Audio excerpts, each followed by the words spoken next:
네, 반갑습니다. 예, 제가 청년들 오래 가르쳤는데요. 그 청년들이 이제 곤란한 상황이나 당황스러운 환경에 처하게 되면 쓰는 말이 있어요. 나는 누구인가? 여기는 또 어디인가? 이런 말인데요. 지금 제 심정이 그렇습니다. 제가 이제 여기에 전문가들한테 강의를 들으러 온 사람인데 갑자기 발표를 하라 그러셔가지고 굉장히 당혹스러워가지고 처음에 거절을 했다가 가만히 기도하면서 생각해 보니까 이게 제가 여기서 질문을 굉장히 많이 하는데 한 방에 제가 가르치고 있는 바를 설명을 해드리고 한 방에 검증받고 평가받는 기회가 되면 좋겠다 이런 생각이 기도하는 가운데 들었고 또 여기 여러 전문가들이 이제 그 연구하고 고민하고 정리해 놓은 여러 가지 기술과 또 학문적인 그 깊이를 또 현장에서는 어떻게 전달이 되고 있는지 이런 것도 알려드리는 것들도 도움이 되겠다 싶어가지고 일단 해보겠노라 이렇게 과감 결단했습니다. 저는 이제 소개받은 대로 지금 현재는 어헤드원이라는 그 컴퓨터 소프트웨어 개발하는 업체를 이제 좀 운영하고 있고요. 그 소프트웨어 중에서도 기업용 모바일 그 소프트웨어입니다. 기업에서 쓰는 그러니까 일반 사용자들이 쓰는 앱이 아니고 기업에서 쓰는 업무를 처리하는 그 소프트웨어를 개발하고 있고요. 지금은 이제 삼성전자하고 삼성 계열사 쪽에 그 소프트웨어를 납품하고 있습니다. 삼성전자 그 의존도가 95%라 삼성전자 문 닫으면 바로 다음날 저희 회사 문 닫습니다. 그런 구조로 돼 있고요. 그다음에 이제 여러분 아실 텐데 그 CBMC라고 그 기독 실업인회라는 단체가 있어요. 거기 단체 이제 중앙의 임원으로 지금 이제 봉사하고 있고요. 거기도 이제 여러 부서가 있는데 그 중에서도 희한하게 교육국에서 교육위원으로 일을 하고 있습니다. 그리고 또 이제 세인트 폴 세계관 아카데미라는 그 정소영 변호사님이 설립한 그 성경적 세계관 교육기관이 있는데 거기서 좀 이사로 좀 섬겨달라 이렇게 좀 부탁을 받고 지금 이제 그 이사로 같이 일을 하고 있는 상황입니다. 양승원 총장님 때문에 제가 이 포럼에 이제 가입하게 됐는데요. 여러분 이게 화면에 작아서 보실지 모르겠는데 여기는 양승원 총장님이 1988년에 출간하신 소책자예요. 제가 이 1988년에 요 양승원 총장님의 그 소책자로 성경적 세계관에 이제 만나게 됐고요. 예, 개인적인 친분은 없는데 제가 이제 굳이 소개하자면 뭐 양승훈 총장님의 뭐 팬클럽 회장이랄까 뭐 그 정도 될 것 같습니다. 그리고 이제 그 양승훈 총장님 그 강연을 이제 가끔 이제 한국에 안 계신데 가끔 한국에 오실 때 강연을 이제 갔는데 제가 이제 질문 한번 드렸어요. 성경적 세계관에 좋은 책들이 너무 많은데 이걸 일반인들이나 우리 청년들한테 소개하기엔 좀 어렵다. 그러니까 좀 그 쉬운 책을 좀 써주시면 어떻겠냐 이렇게 좀 질문 겸 요청을 드렸는데 그 양승훈 총장님께서 이제 그 북토크를 진행하시다가 그때 아마 대강자를 다 쓰시기 전인 것 같아요. 학자는 학자의 역할이 있고 나도 지금 바빠 죽겠는데 당신 교사 아니냐. 교사들은 자기 제자들을 자기가 제일 잘 알 텐데 제자들을 위한 책은 당신이 써야지 왜 그 학자한테 부탁하냐.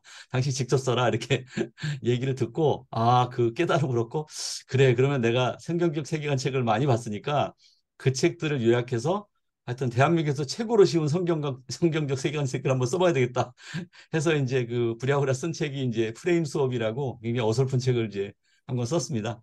그렇게 돼 있고 우리 이제 그 CBMC 그 지회가 있는데요. 그 지회에서 그 제 책을 사랑해 주시는 많은 분들이 유튜브는 왜 안 만드냐 막 하도 졸라가지고 계속 버티고 있다 보니까 이제 우리 지회에 유튜브를 잘 좀 아시는 분이 자기가 나한테 얘기도 안 하고 자기가 채널을 만들어서 지금 유튜브 수업이라는 그 유튜브 채널이 있습니다. 물론 이제 내부 교육용이라 굉장히 뭐 화면 상태나 퀄리티는 어설픈데 관심 있는 분들은 한번 가서 보시고 또 조언도 해주시고 그러면 좋겠습니다.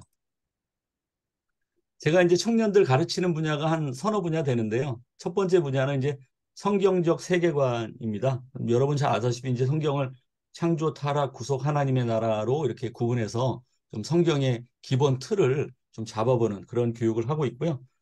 책들은 이제 어렵고 수준 높은 책보다는 좀 쉽고 대중적인 책을 좀 선택을 하는 편이고요. 그다음에 저는 이제 학자로 컨텐츠를 생산하는 입장이 아니기 때문에 그 좋은 책들을 잘 정리하고 요약해서 전달하는 쪽에 쉽게 전달하는 쪽에 그렇게 집중을 하고 있습니다. 그 책들은 이제 완전히 그 기독교 그 세계관은 우리나라 80년대에 이제 붐이 일었는데요. 그 유명한 책이죠. 그 당시에 그 브라이언 월시하고 리차드 미들턴의 뭐 그리스도인의 비전, 그다음에 제임스 사이어의 뭐 기독교 세계관과 현대 사상, 그다음에 알버트 월터스의 창조 타락 구속, 그다음에 우리 양승훈 총장님 쓰신 이제 기독교 세계관, 그다음에 제임스 사이어가 또 나중에 쓴 그 코끼리 이름 짓기라는 책도 있고요. 그다음에 요즘 나온 책들은 우리 아까 그 세인트폴 세계관 설립하신 그 정소영 변호사님의 그 생각의 기원이라든지, 그 송윤기 목사님 옛날 책을 많이 쓰셨는데 최근에 또 새로 쓴 세계관, 기독교 세계관이라는 책도 쓰셨고, 또 요즘 제가 또 재밌게 본 책이 그 서울대 류현모 교수님의 그 기독교 세계관 바로 세우기, 그런 책들, 그다음에 바빙크 홈스 뭐 이런 책들, 뭐 이외에도 책이 엄청나게 많은데 제가 가르치는 책들은 요 책을 중심으로 해서 그럼 학생들을 지도하고 있고요. 두 번째 이게 가르치는 분야는 저희 세인트폴 세계관 아카데미에서 가르치는 성경적 세계관인데요. 같은 성경적 세계관이라는 이름으로 성경적 세계관을 가르치는데, 첫 번째 파트는 아마 성경 자체를 창조, 타락, 구속으로 나누어서 가르치는 파트고, 요 분야는 이제 세상의 다른 세계관과 그 배경이 된 사상들을 소개하는 그런 쪽 파트도 성경적 세계관이라는 이름으로 이제 교육을 하고 있는데요. 이제 세인트폴 세계관은 두 번째 그 분야죠.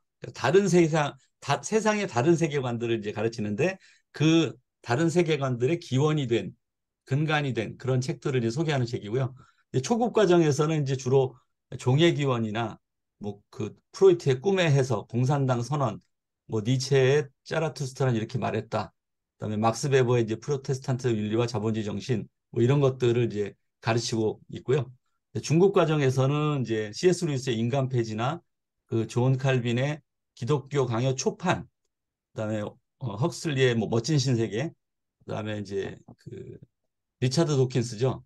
그 무신론, 네, 그 최고봉이죠. 이제 그 리처드 도킨스의 만들어진 신이라든가 그 뉴에이지 계열의 더 시크릿 이런 것들을 읽고 이제 나누는 그런 과정이고요.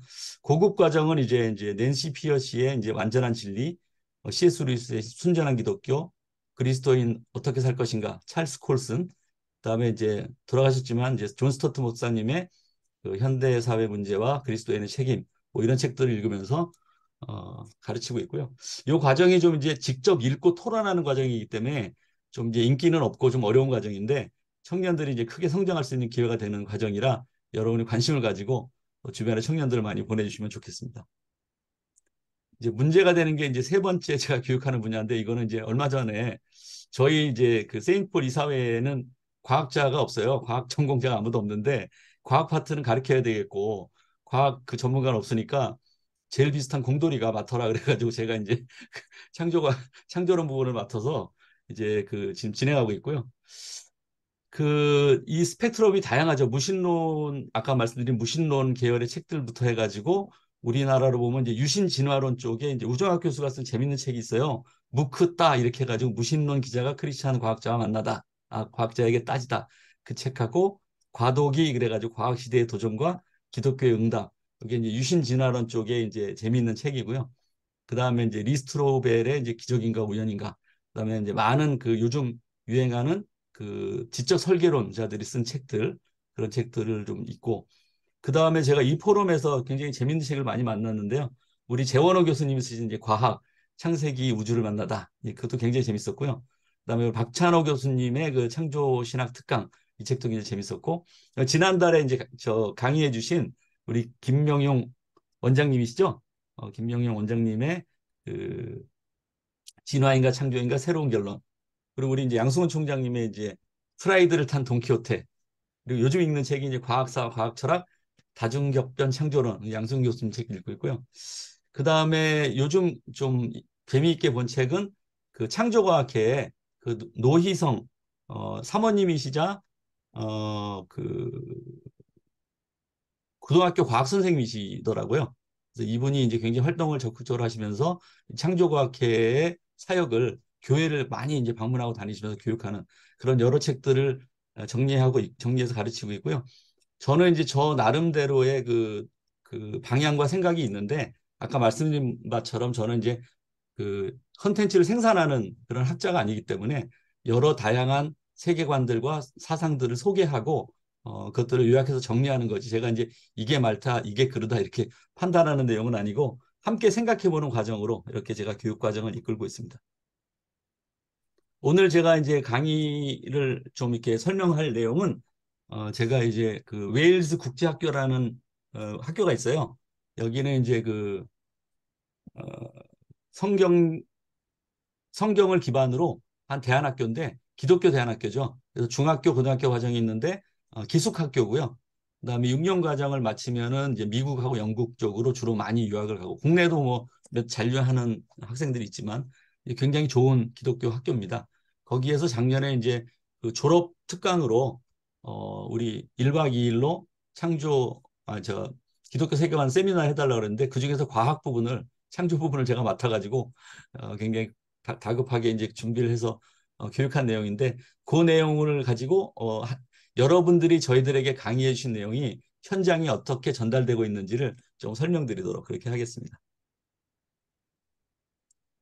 이 학교에서 저희가 그 강의한 내용은 2부로 나눠 가지고요. 첫 번째는 우주와 생명의 기원 그래서 그 세상에 여러 가지 세계관을 가지고 있는 다양한 그 학자들이 생각하는 우주와 생명의 기원에 대해서 그 종류별로 이렇게 좀 나열해서 그 사람들의 주장을 한번 쭉 정리해 보고 있고요.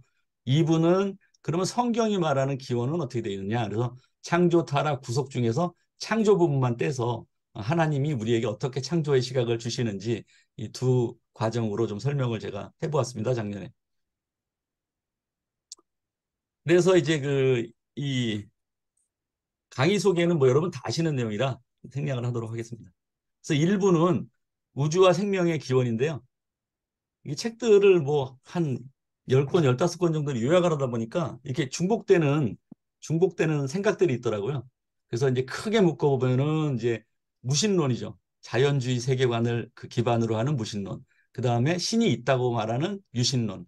유신론 등 중에서 특별히 이제 기독교에 관련된 유신론과 범신론이죠. 뉴에이지 계열의 그 유신론 이런 쪽들을 이렇게 크게 보면 구분이 되더라고요. 그래서 이제 이렇게 표로 한번 이제 정리를 해본 거고요. 그 다음에는 그 충돌하는 세계관이라는 책이 있어요. 네이비 노벨 여러분 잘 아시겠는데 그 충돌하는 세계관에 보면은 세상을 그 대표하는 6가지 큰 세계관이 있지 않습니까? 그 세계관이 우리 우주의 기원을 설명하는 그런 이제 그 유물론, 진화론, 창조론들과 어떻게 매칭이 되는지를 제가 이제 표로 한번 이제 엮어서 매칭을 해보니까 그리고 이제 그 사람들이 어떤 기반을 가지고 있느냐 요걸 가지고 이제 표를 잠깐 만들어 본 거고요. 그 리차드 미들턴하고 브라이언 월시가 쓴 이제 그리스도인의 비전에 보면은 그 세계관을 구분할 때 너무 이제 복잡하고 어려운 책이니까 질문을 한 3가지 정도를 해서 요약하면은 그 세계관을 쉽게 이해할 수 있다. 그런 대목이 나와요. 그 질문 3가지가 뭐냐면 근원을 묻는 거고요. 첫 번째가 나는 어디로부터 왔는가? 나는 누구인가? 우주는 어떻게 생겼나? 이런 근원에 대한 질문이 첫 번째고 두 번째는 이 세상의 문제는 뭐냐? 이게 두 번째고 세 번째는 그러면 그 해결책이 뭐냐? 이 3가지를 물어보면 그 세계관이 어떤 그 사상을 가지고 있는지를 좀 쉽게 파악할 수 있지 않겠느냐 그런 대목이 나오는데요. 오늘은 그 근원에 대한 부분을 딱 보면은 유물론은 이제 물질에 대한 것이고 그 우주의 기원에 대한 것이고 진화론은 이제 생명에 대한 것이잖아요. 그 기반은 과학주의, 자연주의가 되겠습니다. 과학주의, 자연주의가 되겠고 그 충돌하는 세계관, 데이빗 노에벨이 쓴 충돌하는 세계관의 그 세계관 구분해 보면 인본주의죠. 세큘러 휴머니즘, 그다음에 막시즘, 그다음에 포스트 모더니즘 중에 무신론의 그 생각을 갖고 있는 이런 세계관을 가진 사람들이 전부 이제 무신론 신이 없다고 주장하는 그런 이제 어, 부류들이고요. 그다음에 그 기독교 세계관을 가지고서 이제 창조를 생각하는 사람들이 크게 3가지가 이제 갈라지는데 유신 진화론을 가진 사람은 기반은 그 진화론의 과학적 성과를 인정하고 있는 거죠. 그러면서도 동시에 성경도 인정하는 거죠. 그래서 이제 세계관은 기독교 세계관이지만 좀 다른 특성이 있고 또 창조론을 생각하면서 창조론으로 세계관을 형성한 그룹들도 둘로 갈라지는데 하나는 젊은 지구론. 이제 기반은 오직 성경이죠. 그다음에 세계관은 역시 기독교 세계관. 그다음에 오래된 지구론은 기반은 성경인데 그 과학적 성과를 그대로 인정하는 거죠. 그리고 세계관은 역시 기독교 세계관. 요 세 박스가 같은 기독교 세계관임에도 불구하고 그 본인이 신뢰하는 기반 어디로 갔느냐에 따라서 조금씩 이 견해 차이를 보이고 있고요. 그 다음에 이제 그 요즘 지적 설계론에 관련된 책이 굉장히 많이 나와 있는데 요것의 기반은 이제 과학인데 특별히 이제 통계나 확률에 대한 해석을 기반으로 하고 있고 세계관은 이제 이게 꼭 제가 이것 한번 여러 전문가들께 여쭤보고 싶은 내용 중에 하나인데 세계관은 기독교 세계관이라고 확정적으로 얘기하지는 않더라고요. 그러니까 그 인텔리전트 에이전시를 설명하는데 그게 이제 꼭 기독교의 하나님이라는 강조점이 없어서 이게 약간 좀 이제 미심쩍은 부분이 제가 있고 나중에 좀 질문 드리겠습니다. 그다음에 신이 있긴 있는데 그것은 이제 유일신이 아니고 동양 철학 사상을 기반으로 힌두교, 불교, 도교 이런 이제 기반으로 해서 뉴에이지나 포스트 모더니즘인데 아까 말한 포스트 모더니즘은 이제 무신론 쪽에 있는 포스트 모더니즘이고 여기는 이제 뉴에이지 계열 범신론을 가지고 있으면서 이제 포스트 모더니즘적 그 세계관을 가지고 있는 그러니까 표를 정리해 보면 뭐 다 여기에다가 짧은 표에다가 다 엮을 수는 없겠지만 대표적인 생각들과 그 사상들은 이렇게 좀 정리를 해볼 수 있지 않겠나 제가 개인적으로 정리를 해본 표입니다. 그 중에서 이제 무신론에 관련된 그 사상의 기반은 제임스 사이어의 기독교 세계관과 현대 사상이라는 책을 보니까 그 무신론의 그 중심에는 물질이 영원하고 물질 이외에는 없다. 이제 그런 내용이고요. 그 우주는 이제 클로우즈드 시스템이다.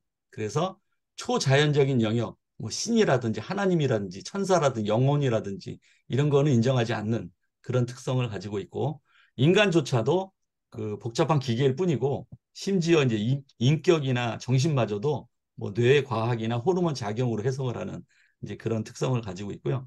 여기에 이제 핵심 단어는 이제 우연히 발생됐다는 거죠. 우주의 빅뱅도 우연히 발생됐고 생명도 우연히 생겨났고 진화도 우연히 진행된다.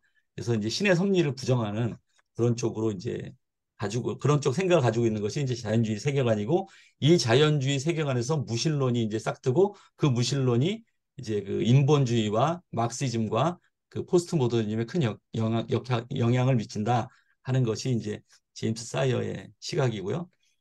그다음에 그럼 왜 이 자연주의 세계관이 지금까지도 계속 지속되느냐 이렇게 봤더니 그 과학적이라는 것이 이제 정직하고 객관적이라는 인상을 갖는다는 점.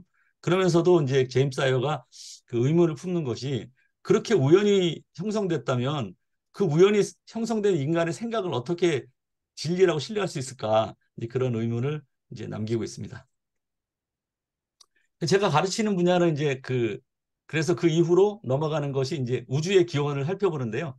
우주의 기원은 여러분이 여기서 우리가 많이 배웠기 때문에 내용은 이제 생략하도록 하겠습니다. 그래서 예전에는 정상 우주론 그래가지고 우주는 이제 출발점도 끝도 없고 물질이 전부다. 물질만이 전부고 물질만이 근원이다. 그리고 이외의 것은 없다. 클로즈드 시스템이다. 출발점도 끝도 없이 물질이 영원하고 계속되고 변함없다. 이렇게 생각했는데 여러분 아다시피 이제 그 빅뱅이라는 이론이 크게 이제 이슈가 되면서 빅뱅이 거의 과학계 정설처럼 자리를 잡고 있지 않습니까? 그러다 보니까 이제 학생들한테 설명할 때는 이제 그 빅뱅에 대해서 설명을 하는 거죠. 그래서 도플러 효과를 이제 재미나게 설명을 하고요. 그 다음에 이제 적색 편의 현상, 레드시프트에 대해서 이제 재미나게 설명을 해주고 우주 배경 복사를 이제 설명을 하면서 이제 결론은 뭐 내용은 이제 생략하겠습니다. 결론은 우주는 물질이 전부라고 했는데 물질이 근원이고 변함없다고 했는데 우주는 시작점이 있고 현재 팽창하고 있고 그렇다면 이 물질이 생겨나기 빅뱅 이전에는 물질이 없었는데 그러면 그 물질을 만든 사람은 누구냐? 그 물질을 만들고 이 온 세상을 시작한 그 포인트가 있는데 그 포인트를 생각해 보면 그 유물론 갖고는 설명이 되지 않는 부분이 있다. 그래서 그 유물론의 그 균열이 가기 시작하는 계기가 된 것이 아닌가 하는 생각들이 이제 생겨나게 된 거죠. 그 다음에는 이제 그 미세 조정이라는 파트를 이제 설명하게 돼 있고요. 이 부분도 역시 여러분 잘 아시는 분야이기 때문에 내용은 생략하고요. 지난달에 아마 그 김명용 원장님께서 그 Fine Tuned Universe에 대해서 굉장히 깊이 있게 설명을 많이 해주셔가지고 앞으로 제가 그 내용을 가지고 학생들 가르칠 때 많은 도움이 될 것 같습니다. 그다음에 이제 골딜락스 그래가지고 이제 우리 지구의 위치를 보니까 태양과의 거리라든지 크기라든지 지축의 기울기라든지 이런 것들이 굉장히 그 생명이 번성하고 살아가기에 유익한 환경을 가지고 있는데 이거를 다 우연히 생겼다고 설명하기에는 굉장히 어려움이 있다. 그리고 설명하는 것이 이제 지적 설계론자들의 이제 그 확률을 통한 그런 이야기이죠. 이제 그런 내용들을 쭉 설명해주고 있고 그 재미난 확률 얘기가 있습니다. 뭐 로또에 몇 번 당첨됐네, 주사위 놀이, 뭐 동전 던지기 이런 얘기를 이제 학생들한테 하면서 야 이게 정말 이게 우연히 벌어졌다고 말하기에는 굉장히 무리가 있구나. 지적 설계자가 있다고 설명하면 훨씬 더 합리적이겠구나 이런 것들을 이제 설명을 해주고 있습니다. 그래서 이제 그 우주에 대해서 정리를 이제 해주는데 마지막에 결국은 이제 우주는 보이는 것이 전부이며 영원하다는 유물론이 이 빅뱅 이론 이후에 좀 큰 위기를 맞았다. 큰 딜레마에 빠진 것이 아니냐 이런 이야기를 해주고 있고요. 그 다음에 우주는 유한한 시기에 특정 시점부터 시작됐고 우주 밖에 어떤 힘이다 존재에 의해서 시작됐다라는 것이 이제 빅뱅 이론의 근간을 이루면서 유물론에 좀 위기가 온 것이 아니냐, 유물론이 딜레마에 빠진 것이 아니냐 이런 것들이 이제 과학 철학을 하는 분들의 이제 시각이죠. 그다음에 이제 결국은 어, 우연히 생겼다고 보는 거하고 그다음에 설계자가 있어야지만 이게 설명이 가능하다. 이 두 가지 중에 어느 것이 더 합리적으로 우리가 이해할 수 있겠나 이런 것들에 대한 설명을 해주고요. 결국 그러면 설계자가 있다면 누가 설계를 했겠느냐? 제1 원인, first cause는 누구냐? 이런 것들에 대해서 생각을 해보는데요. 저는 이제 아까 말씀드린 것처럼 이제 학자가 아니기 때문에 결론을 내리기보다는 각자가 생각해보고 합리적인 의견을 도출할 수 있도록 유도하는 쪽으로 이렇게 진행을 하고 있습니다. 이제 앞에 부분이 우주의 기원이라면 이제 그 다음에 저희가 가르쳐야 될 내용이 이제 생명의 기원인데요. 생명이 어떻게 생겼고 어떻게 이 모양대로 갖추게 됐느냐에 가장 이제 핵심되는 설명을 해주는 책이 이제 종의 기원이지 않습니까? 이 방대한 책이고요. 굉장히 두꺼운 책인데 우리 학생들이 이게 그 너무 두꺼워서 읽기 힘들면은 그 10% 발췌본이 있어요. 그게 내용은 10%인데 핵심적인 내용이 그대로 다 들어있기 때문에 이 종의 기원의 10% 발췌본은 그 교회나 아니면 학생들이나 청년들이 한 번은 꼭 읽어볼 만한 책이라고 생각합니다. 그래서 이렇게 권장을 한번 해드리고요. 그다음에 뭐 내용은 뭐 여러분들이 다 여기서 많이 교육을 받으셨기 때문에 이제 생략을 하고 다윈이 이 책을 쓸 당시에는 이제 DNA나 유전자에 대한 개념이 없었고 이제 DNA 유전자가 그 뒤로 이제 발견이 되고 논문이나 이 과학적인 이제 그 여러 가지 연구 자료들이 나오면서 현재는 생물학에서는 거의 이제 과학적이거나 학술적인 가치는 없다는 것이 이제 그 서울대 유현모 교수님의 그 세미나 내용이고요. 그래서 이제 근데 안타까운 거는 그 이 책이 후대에 신이 없이 생명을 설명하려는 주요 사상의 도구로 계속 쓰임을 받고 있다는 것이 이제 문제가 되는 거죠.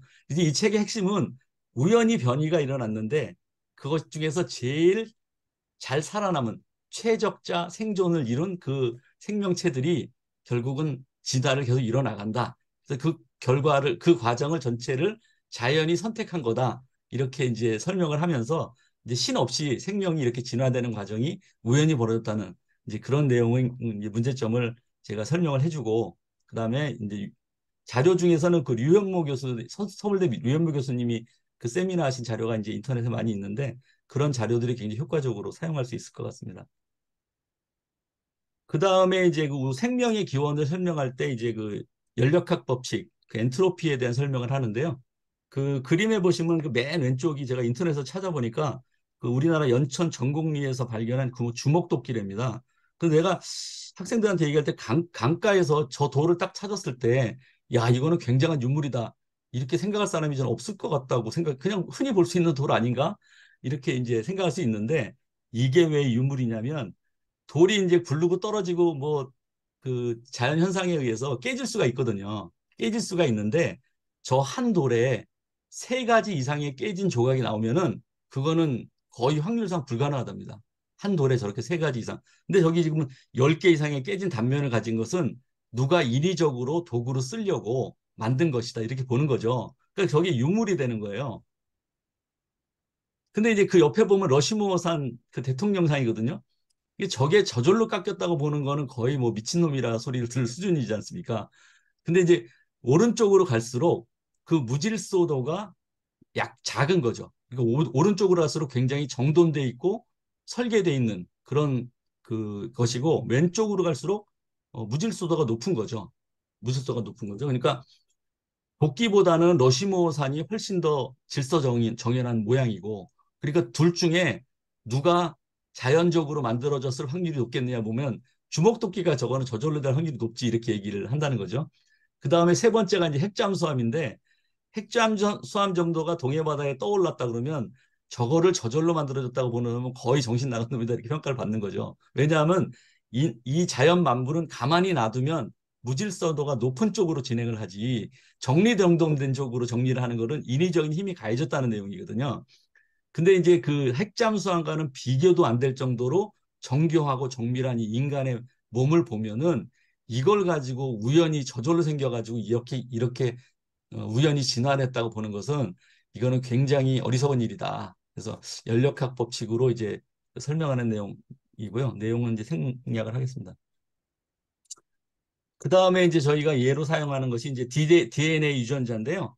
이 DNA 유전자도 뭐 여기 우리 학회에서 저 포럼에서 많이 설명을 했기 때문에 내용은 생략하고요.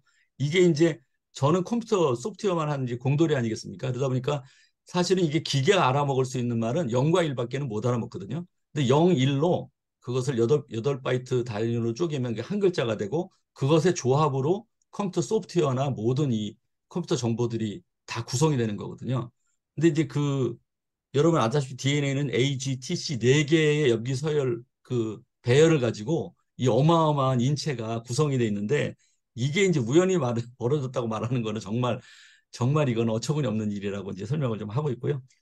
그 다음에 이제 재밌는 책이 있는데 다윈의 블랙박스라는 책에 제가 뭐 읽어보진 않았지만은 다윈의 블랙박스에 보면은 이제 그 박테리아 편모에 대한 이야기가 나오는데 눈에 보이지도 않는 그 쬐끄만 박테리아 편모에도 여러 가지 기능이 있거든요. 근데 이제 학자들이 연구해 보니까 이 기능이 하나씩 하나씩 진화해서는 기능을 발휘 못한다는 거죠. 그러니까 한꺼번에 누가 설계를 하지 않으면은 이거를 설명할 수가 없다. 이제 이런 내용인데요. 이게 이제 고등학교나 이제 청년들은 그렇게 설명하고요. 좀 나이가 어리면은 뭐 이 편모를 설명하기 어렵기 때문에 그 창조과학에서 많이 예화로 사용하는 딱따구리라든지 그다음에 쥐덫을 가지고 얘기하는 거죠. 그래서 쥐덫을 만들려면은 스프링도 만들어야 되고 먹이를 거는 고리도 만들어야 되고 이렇게 딱 접히는 그 틀도 만들어야 되고 한 네다섯 가지가 있어야 되는데 이게 하나씩 하나씩 우연히 진화해 가지고는 이 통합적인 툴을 덫이 만들 수 없다는 거거든요. 이제 그런 것들 이제 재미있게 설명해 주면 학생들이 많이 공감을 하는 것 같습니다. 그래서 이제 그 생명의 기원을 정리해 보면 음,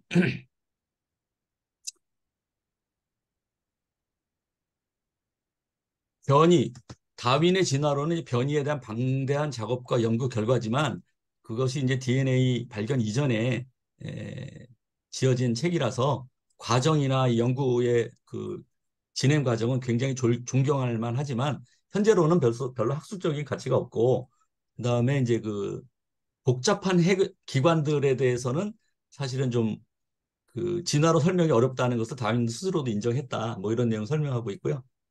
그다음에 이제 환원 불가능한 복잡성, 그다음에 엔트로피 이런 것들을 이제 설명하고 있는데 제가 이제 그 유신 진화론 쪽에 이제 뭐 전문가 집단은 아니지만 유신 진화론 성향을 갖고 있는 분들하고도 얘기해보고 또 창조과학 쪽에 있는 분들하고도 얘기를 해보고 얘기를 나눠보면 조금 뭐 편견일수를 제 개인적인 편견일지는 모르겠지만 좀 특성이 있는 것 같아요. 유신 진화론 쪽에 있는 그런 성향을 갖고 있는 분들은 본인이 이제 주류가 아니라는 그런 생각이 있어서 조금 소심하고 변명을 하는 그런 이제 성향이 있어요. 그래가지고 하나님의 주권을 저희가 인정하고 하나님이 온 우주를 창조하셨다는 걸 인정한다. 단지 우리가 이제 생각하는 거는 그 진화의 과정이 하나님이 진화의 과정을 이용해서 창조하신 것이고 우리 진화의 과정을 과학적으로 인정하는 것뿐이지 우리가 뭐 창조를 무시하는 건 아니다. 이제 이러면서 약간 이제 소심하고 변명하는 쪽으로 이렇게 자세를 좀 견지하는 것 같고요. 그다음에 이제 창조과학은 이제 좀 제 편견일지 모르겠지만 약간 고압적이고 좀 배타적인 성향이 있는 것 같아요. 그래서 그 젊은 지구론에 대한 이제 논란에 대해서 조금 지적을 하거나 다른 의견을 내면 이제 발끈하고 이제 막 그 차단해버리고 뭐 이런 그런 특성이 있는 것 같습니다. 물론 개인적인 편견일 수도 있고요. 근데 이제 제가 이제 그 사회에 나와가지고 어렸을 때 이제 그 학교 다닐 때 학생 때 이제 창조과학에 대한 그 교회에서 많이 이제 이론도 듣고 해서 창조과학이 그 진화론을 대항하는 굉장히 좋은 툴로 사용되고 앞으로도 좋은 방향으로 발전해 나가길 바라는데 제가 이제 그 전도를 하다가 인간관계가 단절된 사례가 몇 번 있는데 그게 이제 그 일반인들이 도저히 받아들일 수 없는 게 이제 지구 나이 6천 년이라는 거는 사실이 상식에서 어긋난 짓이라고 일반인들이 보기 때문에 그 이야기를 하면서 전도를 하면은 전도가 안 되는 게 문제가 아니라 이 기독교 집단을 광신적으로 보는 그런 시각이 생성이 되는 것 같아요. 그래서 그런 것들에 대한 좀 약간 염려가 좀 있고요. 그 다음에 이제 일반인들이 받아들이기 굉장히 어려운 내용 중에 하나가 이제 단일 격변, 홍수 한 방으로 온 지구가 이제 멸망을 했다는 그 내용도 사실은 과학적으로 일반인들이 받아들이기에는 이제 굉장히 좀 어려움이 있지 않나 이렇게 해서 요즘 제가 이제 그 양승원 총장님의 그 다중격변 창조론하고 창조론하고 이제 과학사 과학 철학을 좀 이제 보고 있는데 조금 더 공부를 더 해야 될 것 같고요. 여러분들도 또 좋은 그 강의가 있으면 또 여기서 나눠주시면 감사하겠습니다.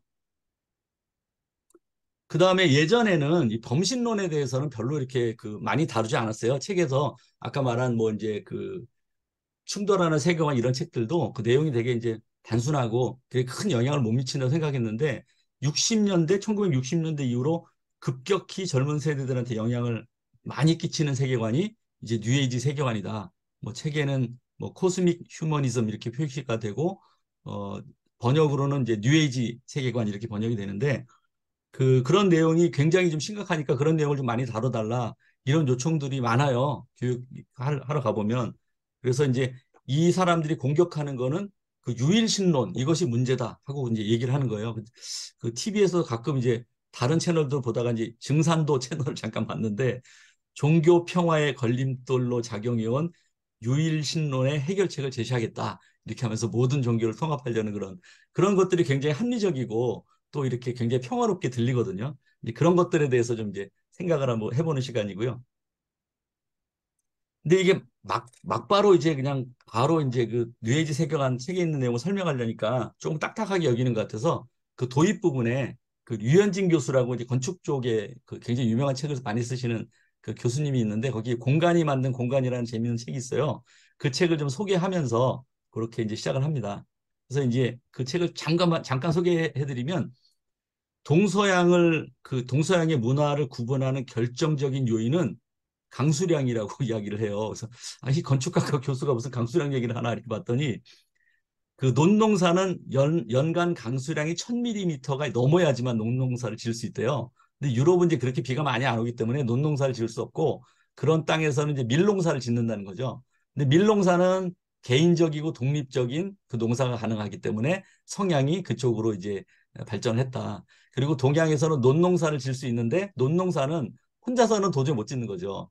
이제 김맥이나 모심기나 추수하거나 타작할 때 이제 집단이 협동적으로 움직여야 된다. 그런 이제 특성을 가지고 성장하게 됐고 문화가 그다음에 이제 그 1000mm가 강수량이 안 되면은 땅이 딱딱하다 그래요. 땅이 견고하고 딱딱하기 때문에 벽 중심으로 하중을 견디는 그런 건물을 짓는데요. 벽 중심으로 이제 건물을 짓다 보니까 독립 공간이 생기는 거죠. 그래서 독립적이고 개인적이고 이런 성향이 발현을 했고 이 이제 땅이 1000mm가 넘으면 땅이 물러지는 거죠. 우리나라 땅이 물르대요. 그러다 보니까 벽 중심으로 세워져 가지고는 든든한 그 집을 지을 수 없고 기둥 중심으로 짓는다 그래요. 그래서 기둥 중심으로 짓다 보니까 공간이 구분되기보다는 공유 공간이 많아지고 그래서 주로 이제 많은 다른 사람들과 어울리고 협동하고 협력하는 그런 집단적 성향이 발현된 것이다 이렇게 설명을 하고 있고요. 근데 이제 옛날에는 동양적인 것이 좀 저급하고 뒤처져 있고 고리타분한 그런 문화로 받아들여졌는데 이제 요즘에는 서양에서 오히려 동양의 그 신비한 문화와 그런 이제 종교나 그런 사상들이나 이런 것들을 굉장히 매력적으로 받아들인다. 그래서 예전에 이제 체스나 바둑을 보면 체스는 이게 잡아먹는 건데 바둑은 어쨌든 공간을 확보하는 거지 않습니까? 그리고 이제 그림을 봐도 서양은 꽉 차 있어가지고 멋있게 보이는데 사실은 이제 서양 사람들이 동양 미술의 그 여백의 미를 발견한 거죠. 그래가지고 이제 난초나 이런 것들을 보면서 모빌 같은 이제 그 장르가 생겨났고요. 그다음에 예전에 그 중세의 그 뭐죠 이게 그 정원들은 기하학적이고 좌우 대칭인 걸 그렇게 강조했는데 지금은 이제 동양의 자연스러움을 강조하면서 훨씬 더 동양을 많이 동경하게 되었다. 뭐 이런 내용을 이제 그 공간이 만든 공간이라는 책에 쓰고 있고요. 그다음에 이제 그 이렇게 유물론을 넘어서 범신론으로 가게 되는 계기를 여러 학자들이 이제 생각을 해보았는데 과학이 이제 과학주의가 된 거죠. 과학 만능주의. 이전에 교회에서 그 교회가 윤리와 도덕과 종교의 아주 그 탑 권한을 가지면서 그 기술과 과학도 막 판단을 하고 심지어 뭐 갈릴레이 같은 사람 뭐 지동설, 천동설 그런 얘기 있을 때도 과학으로 밝혀진 사실까지도 뭐 이단 정제시하고 이러다가 결국은 교회가 이제 무너지게 됐는데 지금 과학 만능주의가 그 오만함을 또 그 자리로 가고 있는 것이 아니냐 이런 것이 이제 이렇게 주장하는 학자들이 이제 있고요. 그다음에 이제 현대과학은 이제 빅뱅 이론과 양자역학으로 이렇게 대분되는데 그게 이제 뉴턴이 저 체계적으로 잡아놓은 기계론적 결정론적 과학 체계가 이제 분열되고 있다, 균열되고 있기 때문에 그런 사상을 또 이제 동양에서 그런 또 그 그런 뿌리를 좀 찾고 싶어하는 그런 성향을 가진다.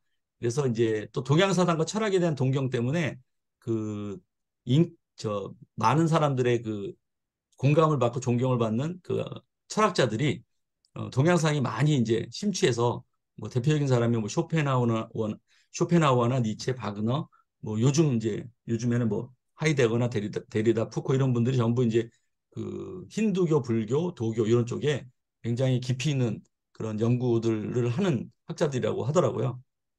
그리고 뭐 양승훈 그 총장님이 쓰신 과학과 과학 철학에도 잠시 이제 언급이 돼 있는데 제가 얼마 전에 본 책 중에 재밌는 책이 이제 현대물리학과 동양사상이라는 이것도 꽤 오래된 책이긴 했는데 프리초프 카프라라는 과학자가 물리학자가 쓴 책인데요.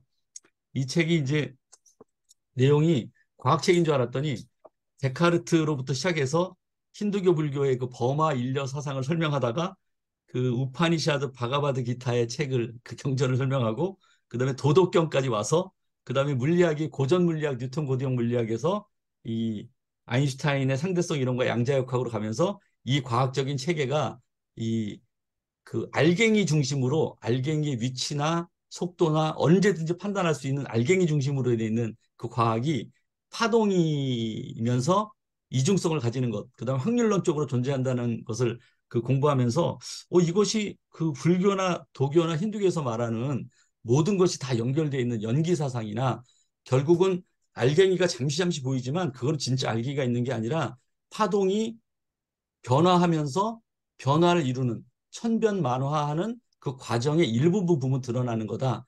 이렇게 이제 해석을 하면서 이거 그렇게 그 양자역학에서 그런 식으로 해석이 되는 걸 가만 보니까 이게 동양 힌두교, 불교, 도교에서 말하는 그 무아와 연기 사상 모든 것이 다 연결돼 있고 그걸 확대해서 해석해 보면 알갱이를 하나하나 위치나 속도를 특정할 수 없듯이 우리 이게 좀 거시적인 상황에서 봐도 우리 인간도 이게 모든 것이 연결되어 있고 흘러가는 파동 속에 잠깐 존재하는 인생이지 결국은 이게 그 브라흐만 우주의 근원인 브라흐만과 개별 아트만이 하나이고 이 아트만을 다 비우고 무로 돌아가서 결국 범화 일려를 이루는 것이 니르바나다 열반이다 하는 그 체계하고 이 물리학을 연결해 설명하는데 그런 쪽에 그 관심들이 굉장히 많아지는 것 같습니다. 그래가지고 뭐 오늘 뭐 이거 내용은 생략을 하겠지만 그 학생들한테 그 힌두교, 불교, 유교, 도교의 그 기본적인 그 용어들 이런 것들은 좀 설명을 해주고 있고요. 뭐 힌두교에는 뭐 브라흐마, 비슈누, 시바신이 있고 힌두교는 그 열반에 이르는 길이 세 가지가 있는데요. 하나는 선업이죠. 카르마. 선업을 계속 많이 쌓는 거예요. 두 번째 길은 요 브라흐마, 비슈누, 시바신을 섬기는 거예요. 섬겨서 잘 섬겨서 이제 해탈에 이르는 길. 세 번째는 고행에 의해서 열반에 이르는 길 세 가지가 있는데 그 고행에 의해서 열반으로 이르는 길이 제일 가파르다 그래요. 산비탈이고 그 다음에 좀 그 신을 섬기는 것이 완만하고 선업을 쌓아가지고 이제 열반에 이르려면 엄청나게 긴 시간이 걸리고 이제 이런 이제 설명을 해주고 있고요.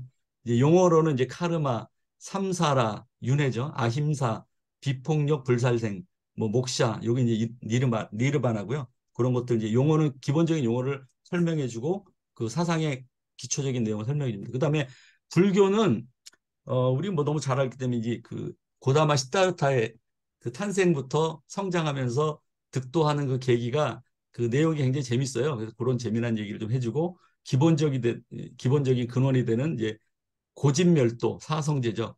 고성제, 집성제, 멸성제, 도성제 이런 것들 재미나게 설명을 해주는 식으로 이제 설명을 하고요. 그다음에 유교와 도교 이렇게 설명을 해주고 있습니다. 도교 같은 경우도 뭐 무위자연, 뭐 상선약수 이런 것들의 기본적인 용어를 설명하고요. 그러니까 그 노자 같은 경우는 뭐 도와 덕이죠. 도덕경, 도와 덕을 굉장히 높은 수준에 보았고 인의 예지, 유교에서 말하는 인의 예지 신은 그 인위라고 보는 거죠. 인위. 그래서 인위적인 것은 그 무위적인 것보다 항상 단계가 낮다. 그래서 인위의 위에는 무위가 있고 그 무위가 바로 도와 덕이고 그래서 이제 도덕경에 대해서 얘기를 좀 해주고요. 간단한 소개를 합니다. 근데 이제 이런 것들이 왜 이제 문제가 되냐면은 왜 이런 것들이 문제가 되냐면은 이게 이제 그 학자들 세상이나 교수님들 세상에만 머물러 있으면 되는데 이런 생각들이 이제 우리 민간 우리 평신도 신앙의 수준에 있는 우리 미래 세대들이 영향을 미치는데 이게 음악이나 영화나 책이나 어떤 문화든지 이게 다 스며들어요. 지금 그래갖고 영화나 드라마를 만들면은 영원히 바뀌는 거가 아주 최고로 재미있는 이슈고요. 여기에 전부 다 이제 그 범신론 뉴에이지의 코드가 다 담겨 있는 거예요. 그래서 이제 제가 설명하는 그 대상이 나이대가 연령이 높으면 이제 사랑과 영혼과 이제 스타워즈죠. 뭐 폴스 비 위드 유 그래가지고 막 광선검이 나오고 막 염력을 발휘하고 막 정신 두뇌 우주의 기를 모아가지고 막 그런 힘이 움직이잖아요. 이제 그런 얘기를 들어주고 뭐 젊은 세대 같은 경우는 이제 뭐 아바타 얘기를 많이 하죠. 이 아바타가 사실은 그 비슈누 신이 우리 그 성경에도 보면 하나님이 인간의 모습으로 현현하시잖아요. 그러니까 이제 그 비슈누 신이 인간의 모습으로 현현을 하는데 그 아홉 번째 현현한 것이 이제 석가모니라고 보는 거죠. 힌두교에서는 이제 불교에서는 깜짝 놀랄 일, 뭐 화날 일이지만 그다음에 이제 여덟 번째 인간의 모습으로 현현한 것이 이제 크리슈나라고 하는데 그 현현하는 거를 그 힌두교 말로 아바타라라고 하더라고요. 아바타라. 그러니까 그 이 영화 아바타가 아바타라에서 나온 말이에요. 신이 현현한 곳이고 그 여덟 번째 현현한 그 크리슈나가 피부 색깔이 파란색이라 그래요. 그래서 이제 아바타에 나오는 이 이제 그 나비족 종족들이 전부 피부가 파랗잖아요. 그러니까 이런 것들이 전부 다 이제 뉴에이지 계열의 힌두교 그 범신론의 그런 사상이 전부 주입된 거예요. 그래서 이 사람들이 우주의 기운과 연결된다든지 그 다음에 거기 뭐 아바타에 보면은 우주의 근원인 A와 신과 연결된다든지 뭐 짐승들과 샤헤일루로 접속한다든지 이런 것들이 전부 우주가 다 연결돼 있고 우리는 우주가 하나고 버마일리어 사상에 다 연결된 거예요. 그 우리나라 영화도 봐도 요새 보면 뭐 원더풀 고스트 내 안에 그런 그래가지고 뭐 아버지와 딸이 영혼이 바뀌고 조폭과 학생 영혼이 바뀌고 영혼이 안 바뀌면 영화가 안 될 정도로 영혼이 바뀌고 뭐 귀신이 나오고 뭐 도깨비가 나오고 하여튼 심지어는 데일리 어게인이라는 영화 보니까 개가 환생을 해요. 아주 뭐 개판인데 하여튼 이런 일이 벌어지고 있다는데 이거를 철저히 주의해야 된다 하는 내용을 좀 이야기를 해주고 있습니다. 그래서 이제 우주와 생명에 대해서는 이제 정리를 해주고요. 그 다음에 두 번째 2부로는 성경이 설명하는 기원에 대해서 설명을 하는데 여기 계신 분들은 다 이제 목사님들이고 성경에 설명하는 기원은 뭐 제가 여기서 설명드릴 거는 없을 것 같고 학생들한테 어떻게 가르치는 것에 대해서만 좀 말씀을 드리고 오히려 제가 조언을 얻는 그런 시간을 갖도록 하겠습니다. 그래서 이제 성경적 세계관에서 말하는 창조에 대해서만 얘기를 하는데요. 이 창조는 큰 특징을 이제 두 가지를 가리키는데 하나는 그 무에서 창조되었다 하는 내용을 이제 제가 설명하고 있고요. 다른 여러 가지 신관이 있는데 범신론과는 구별된다는 것하고 뭐 대표적인 사례는 그 중동의 대표적인 신화 있지 않습니까? 그 티아mat과 말뚝의 전쟁을 가지고 이제 그 말뚝이 이겨서 티아mat을 시체로 만들었다든지 그 뭐든지 재료가 있고 뭐 근간이 있는데 하나님은 말씀으로 아무것도 없는 데서부터 만드셨다 하는 내용을 이제 설명하고 있고요. 그 다음에 뭘 만드셨냐 파트에서는 눈에 보이는 모든 것을 만드셨다. 이렇게 이제 설명하는데 그 학생들을 가르칠 때는 좀 이렇게 뭘 고찰하냐면 우주가 얼마나 크냐. 그러니까 하나님이 크게 만드시면 인간이 상상할 수도 없고 접근할 수도 없는 크기에 그 큰 영역을 만드신 분이다. 하나님이 작게 만드시면 얼마나 정밀하게 만드시냐면 그 양자역학의 그 쿼크 얘기를 해주면서 분자도 쪼개고 원자가 되고 원자를 쪼개면 원자핵이 나오는데 원자핵을 쪼개면 그 양성자, 중성자가 나오는데 그걸 또 쪼개면 쿼크가 나오고 쿼크며 lep톤이며 보손이며 뭐 이런 얘기를 이제 설계해주면서 얼마나 정밀한 영역을 하나님께서 관리하시고 만드시는지. 그 다음에 다양한 걸 만들면은 제 이제 교회에 그 생물 선생님이 있어요. 그 나비가 전 세계에 2만 종류가 있답니다. 2만 종류. 나방은 16만 종, 뭐 잠자리 5천 종, 뭐 벌 같은 경우도 10만 종. 뭐 하여튼 그 종류를 얘기하면서 굉장히 다양하게 하나님께서 다양하게 만드시면 인간이 상상할 수 없는 정도의 다양함을 가지신 분이고 그렇게 다양하고 복잡한 세계인데도 불구하고 하나님 만드시면 얼마나 조화롭고 질서 있고 아름다우냐 하면서 창조의 위대한 경륜을 가르치면서 하나님이 신이신데 불구하고 하나님이 만드신 만물을 굉장히 치열하게 만드시고 탁월한 성과를 내셨는데 우리가 어떤 사람이냐 하나님의 그 하나님의 형상을 받은 우리는 일 가운데 하나님의 작품처럼 치열하게 일하면서 탁월한 성과를 내야 되는 사람들이야 원래 그렇게 우리는 창조되었어 하면서 이제 일과 소명에 대한 내용을 강조하면서 설명을 하고 있고요. 그 다음에 하나님 만드신 것은 눈에 보이는 것뿐만 아니라 눈에 보이지 않는 자연 법칙과 사회 법칙과 윤리와 도덕과 규범들도 다 하나님께서 만든 것이다. 그래서 C.S. 루이스의 그 순전한 기독교에 보면 그 인류의 꼭 크리스찬이 아니더라도 인류의 그 정신을 흐르는 근간에 그 예를 들자면 뭐 부모를 사랑한다든지 불쌍한 사람을 돕는다든지 생명을 소중하게 생각한다든지 이런 인류의 도는 다 하나님께서 만드신 것이다. 이렇게 그러니까 결론을 내면 모든 것은 다 하나님 만드셨다. 눈에 보이는 것이든 눈에 보이지 않는 것이든 무에서부터 만드셨다. 이렇게 설명을 하고 있고요. 그다음에 창조의 두 번째로는 만드시고 끝난 것이 아니라 지금까지도 계속되는 창조에 대해 설명을 하고 있어요. 근데 이제 이게 이제 이신론에 대한 설명을 하죠. 이제 과학적으로 설명이 되고 수학적으로 다 계산이 되니까 이제 하나님이 그러면 과학적으로 계산되고 수학적으로 다 계산이 되는데 하나님 어디 계시냐 이런 생각을 하게 된 거죠. 그래서 이제 시계공의 비유가 거기서 나온다는 걸 이제 설명해 주고요.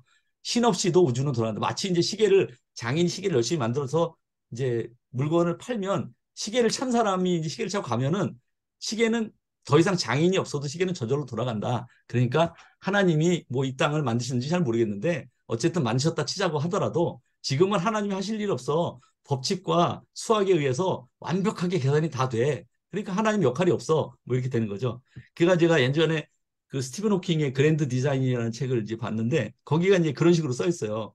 니네들이 이제 그 과학의 역사를 쭉 설명하면서 니네들이 요 당시에 요거는 가드 오브 갭스라고 그랬지 요거는 신의 영역이라고 그랬지 너 이렇게 하고 넘어갔지 근데 지금 지나고 나서 보니까 전부 과학적으로 다 밝혀졌어 수학으로 과학으로 그래서 내가 무한한 시간하고 무한한 컴퓨팅 파워만 주면은 앞으로 모든 우주의 현상을 다 계산할 수 있어 그러면 신은 어디 있는 거야 이렇게 이제 물어보는 그런 대목이 나오는데 이제 그러면서 이신론, 이 무신론으로 발전했다 하는 내용을 이제 설명을 하고 있고요. 결국은 이제 이런 것들이 성경에서는 지금 참새 한 마리도 우리 머리 하나님 허락 없이 떨어지지 않고 우리의 머리카락도 신신받아 주셨고 지금 하나님이 만드신 이후에 창조 당시 창조 직후부터 지금까지도 살아 역사하시면서 관리하시고 인도하시고 보호하시고 다스리시고 통치하신다 하는 내용을 이제 강조해서 설명을 하고 있습니다. 그다음에 이제 이원론에 대해서 설명을 하는 거죠. 우리 성경적 세계관의 핵심 중에 하나인데 그래서 요 내용은 이제 예전에 그 송윤기 목사님이 쓰신 소책자가 있어요. 죄 많은 이 세상으로 충분한가 여러분 아실 텐데 그런 내용하고 그다음에 낸시 피어시의 이제 완전한 진리 그다음에 찰스 콜슨의 이제 그리스도인이 이제 어떻게 살 것인가 보면 그 이원론에 대한 관점으로 설명이 굉장히 잘 나와 있어요. 그런 내용을 잘 요약해서 쉽게 설명하는 쪽으로 이제 이야기를 진행하고 있습니다. 성경이 설명하는 기원을 정리해 보면 이제 무에서 유를 지으신 위대한 창조. 두 번째는 지금까지도 계속되는 위대한 창조. 하나님의 은혜. 그다음에 이신론과 이원론에 대한 설명. 그다음에 우리는 어떻게 살 것인가? 하나님의 형상을 이어받은 우리는 하나님이 온 우주를 창조하시고 운영하시는 방식처럼 치열하게 일하면서 탁월한 성과를 내는 것이 우리의 삶이다. 이렇게 이야기를 하고 있고요. 이제 웨일스 국제학교를 강의를 마치면서 이런 점들을 이제 강조하면서 마치고 있습니다. 이제 과학이라는 것은 기술이나 장비의 발달에 따라 끊임없이 변화하는 과정의 지식 체계다. 그리고 그 과학사 연구학자인 토마스 쿤이 이야기한 대로 과학은 당 시대의 과학자들 간에 유행하는 패러다임이고 더 합리적인 이론이 증명될 거에 언제든지 교체될 수 있는 가변성을 가진다. 그러니까 절대적인 진리는 아니라는 거죠. 그런 내용을 설명해 주고 있고요. 유물론 진화론을 우리가 여태까지 강조했지만 뉴에이지 사상과 흐름에도 각별히 주의해야 된다. 이제 그런 이야기를 하고 있고요. 그다음에 쫄지 말라. 과학 법칙과 세상의 모든 과학 이론은 다 하나님 만드신 것이다. 이 내용을 강조하고 있고 그다음에 대신에 과학은 무시할 건 아니다. 과학도 하나님께서 우리를 위해서 아름답게 만들어 놓은 영역이고 그 대신에 과학은 과학의 용어로 대화해야 된다. 축구장에서는 축구장의 규격 안에서 축구공으로 다투듯이 과학은 과학의 용어로 다퉈야 되는데 과학 얘기하고 있는데 이제 뭐 성경의 용의 뭐 날의 뭐 그 의미를 가지고 과학자들과 이야기하면 그것은 좀 이제 어렵지 않겠나 이제 이런 얘기를 해주면서 합리적인 대화와 합리적인 타협과 합리적인 논쟁을 유도하는 쪽으로 이야기를 하고 있습니다. 저는 이제 오늘 창조론 온라인 포럼 발표를 마치면서 제 삶을 한번 돌아봤어요. 저는 사실은 이게 그 제가 교육하고 뭐 성경적 세계관을 뭐 연구하고 이런 사람이 아니고 그 30년, 32년째 지금 이제 소프트웨어 공돌이로만 살아온 사람인데 자꾸 하나님이 이제 그 10여 년 전부터 자꾸 이게 다른 사람들을 설명하고 가르치는 롤을 자꾸 맡기시는 게 아닌가 그런 부담이 자꾸 와요. 근데 이제 얼마 전에 저희 아버지 이제 재작년에 돌아가셨는데 그 아버지하고 굉장히 젊은 시절부터 친구로 지내오신 제가 이제 아버님처럼 모시는 그 성기호 총장님 우리 교단의 이제 굉장히 원로신데 성기호 총장님이 한평생을 돌아보면서 설경의 삶을 얘기하시는 거예요. 이게 설경이 이제 눈 오는 경치가 아니라 그 혀로 밭을 가는 거죠. 그래서 가르치는 사람의 삶을 이제 설경의 삶이라고 하는데 그 내용이 성경 말씀은 아닌데 이게 레마의 말씀처럼 이렇게 가슴에 딱 꽂혔어요. 그래가지고 아 나한테 하나님이 가르침의 삶을 허락하신다면 정말 열심히 하나님 앞에 충성해야 되겠다 이런 생각을 가지고 있고요. 이제 제가 외부에서 이렇게 가르치는 일을 많이 하다 보니까 저희 이제 담임 목사님께서 문자를 한번 보내셨는데 가르칠 때 산미로 가르쳐라. 그게 뭡니까? 그랬더니 이제 흥미로 시작하고 재미로 전개하고 의미로 마무리해라. 이렇게 설명하시면서 나한테 이제 격려를 해주셨고요. 그 다음에 이제 제가 요즘 이제 마음에 들어오는 성경 말씀은 너희 마음에 그리스도를 주로 삼아 거룩하게 하고 너희 속에 있는 소망에 관한 이유를 묻는 자에게는 대답할 것을 항상 예비하되 온유와 두려움으로 하고 베드로전서 3장 15절인데요. 그러니까 제가 지금 준비하고 가르치는 것이 뭐 내 안에 있는 소망에 관한 이유는 아니겠지만 또 아닐 것도 아니죠. 그러니까 어떤 영역이든 간에 제가 누구를 가르칠 수 있는 그런 너의 소망을 대해서 또 내가 가르치는 분야에 대해서 물어보는 사람에 대해서 신앙생활에서 공부한 거를 물어보는 사람에 대해서는 어떤 것들이라도 제가 대답할 수 있도록 항상 공부하고 준비하고 예비하는데 힘쓸 것인데 그런 과정에 이 창조론 오픈 포럼이 굉장히 도움이 되고 저에게는 아주 좋은 시간입니다. 그래서 앞으로도 지금까지 이렇게 가르쳐 주시고 지도해 주신 것에 대해서 너무 감사드리고 앞으로도 끊임없이 계속 지도 편달을 부탁을 드리겠습니다.